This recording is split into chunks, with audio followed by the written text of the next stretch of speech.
Bonjour chers aspirants, ici Maître Brana, une fois encore pour vous. Répondre à la question posée par un de nos aspirants, celui de savoir si les blessures, les traumatismes ou la façon dont on a grandi peut jouer sur notre élévation spirituelle et comme ça venir entraver notre ascendance. Alors, il est clair, et bien évidemment, que la façon dont nous avons grandi, nos traumatismes et nos blessures d'enfance, bien évidemment, jouent sur notre élévation. Comment cela ça se passe? Et déjà, premièrement, pourquoi venons-nous en spiritualité? Pourquoi cherchons-nous à réveiller notre soi authentique ou notre moi authentique? Nous venons réveiller cela parce qu'elle a été endormie. Notre moi authentique ou encore notre étincelle divine, encore appelée notre patrie originelle, a été est endormie en nous ou a été enfouie en nous par, bien évidemment, nos blessures, nos traumatismes. Comment ça se passe? L'âme de l'être humain ou encore sa sphère énergétique qui s'est défaite de l'âme universelle pour pouvoir prendre place dans un corps dense exact, appelé donc ton âme, comme je disais tantôt. Elle, une fois qu'elle prend part dans ce corps à travers notre mère, notre maman, commence donc un voyage dans un véhicule.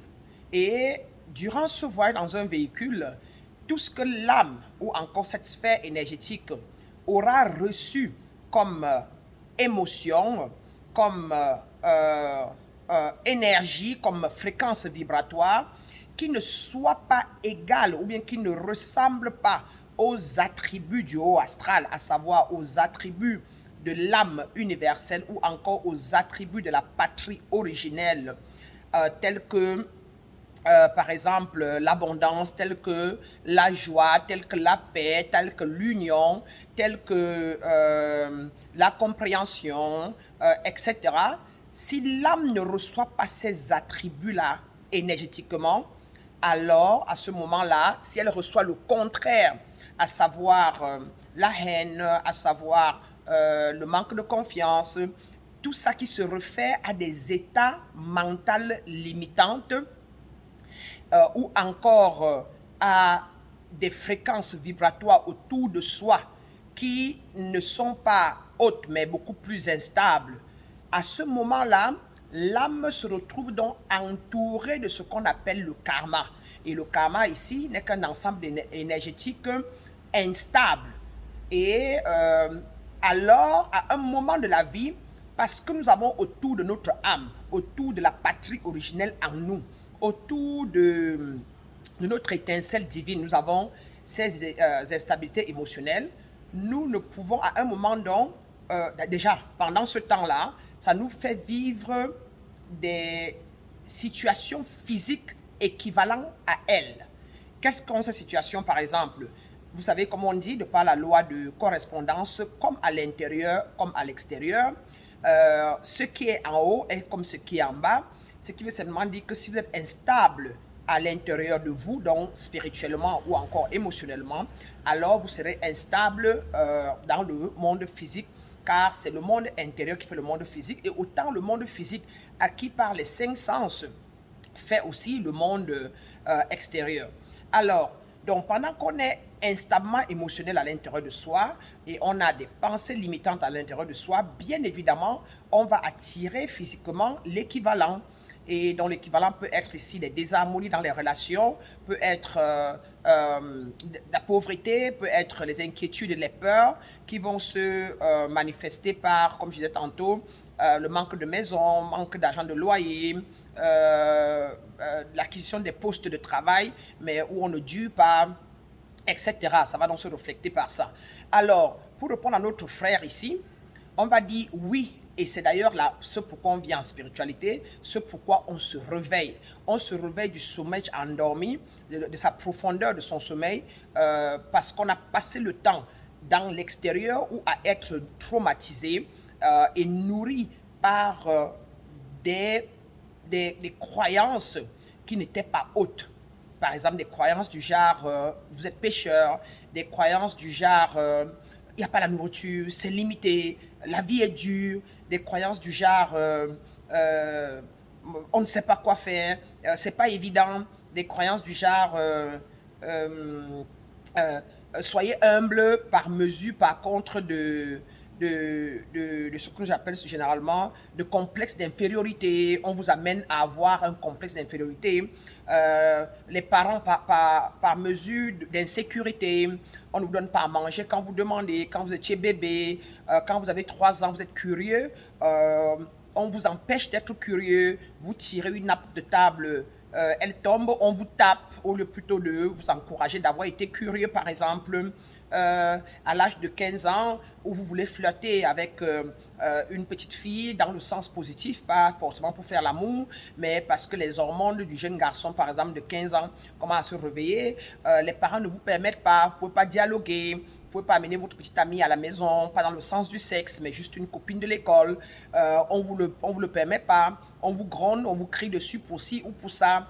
Alors cela, on dit qu'à chaque âge de votre vie, on vous crée des traumatismes. Et cela donc à l'âge de 25, 35, 40, 50 ans, il y a donc en vous un enfant qui n'a pas été mature. Il y a donc en vous l'enfant de 2 ans, l'enfant de 3 ans, l'enfant de 15 ans, donc un enfant qui n'a pas été nourri.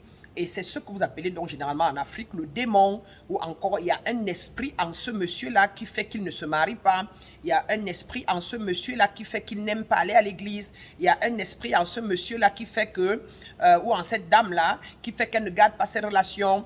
En fait, on dit que c'est l'enfant immature en l'homme de 30 ans ou de 40 ans qui s'éveille, qui s'insurge. Chaque fois que l'homme de 30 ans, 40 ans ou la femme de 25 ans, 30 ans veut faire des choses qui ont l'âge exact qu'elle a. Alors, on dit qu'en elle, donc, il y a 2 personnalités, l'enfant immature et elle-même l'âge adulte. Alors, il faut se soigner. C'est ce qu'on appelle donc les guérisons spirituelles. Il faut donc voir une guide spirituelle, un guide hypnotique qui pourra donc vous faire soit une régression, soit pouvoir lire tous ces symptômes-là et pouvoir adresser de quoi il est question. Et ensemble, vous allez guider donc le petit enfant à pouvoir grandir pour retrouver l'âge, l'homme adulte. Et à ce moment-là, vous serez équilibré. Et de là, partant de là, donc, vous commencez une liberté et une montée beaucoup plus rapide. Alors voilà pourquoi certaines personnes, certaines maîtres spirituelles ont acquis la connaissance. Ça veut dire que le 3e œil s'est ouvert, soit par l'iboga, des plantes médicinales, ou encore par une initiation quelconque, mais seulement ne sont pas complets et l'enfant intérieur en eux est encore celui qui prend le contrôle à tout moment parce qu'on n'a pas eu la grâce de guérir cet enfant immature. Et quand l'enfant immature n'est pas guéri, on ne peut pas avoir clairement une autoréalisation. Ça veut dire que atteindre l'état de non-dualisme, d'où la plupart de nos maîtres ou des pasteurs et prêtres restent dans le dualisme. Et c'est donc ça cette différence. Donc, chers aspirants, c'est clair que la guérison de l'enfant immature en l'homme mature fait partie d'un des processus de l'ascension. Et sans cela, bien évidemment, chaque fois que vous allez penser à des choses matures, nous aurons ce paradigme, cet enfant immature qui va remonter, ressurgir pour nous rappeler ce passé-là qui, sans qu'on ne l'adresse, on ne pourra pas continuer une ascension assez harmonieuse et paisible. Et donc, elle n'est qu'une parmi tant de choses qu'il faut purifier, qu'il faut guérir en soi pour comme ça continuer de matérialiser son ascension vers les hautes sphères. J'espère que cette vidéo a été claire pour la réponse sur sur le fait, sur la question de savoir si le passé de traumatisant peut nous suivre dans notre âge adulte ou sur notre chemin spirituel. J'espère que cela va comme ça pouvoir servir à notre frère. Allez, bien de choses à vous. Je vous retrouve dans une prochaine vidéo. Une fois encore ici, Maître Brana pour vous, la déesse qui incarne l'amour inconditionnel, la vérité et la lumière universelle. Nous sommes un, nous évoquons une même âme et c'est à nous de prendre et d'accepter le chemin universel afin de nous défaire des résistances et des jugements qui nous gardent captifs dans notre être. Une fois encore, je vous aime et je vous embrasse divinement tous. Merci.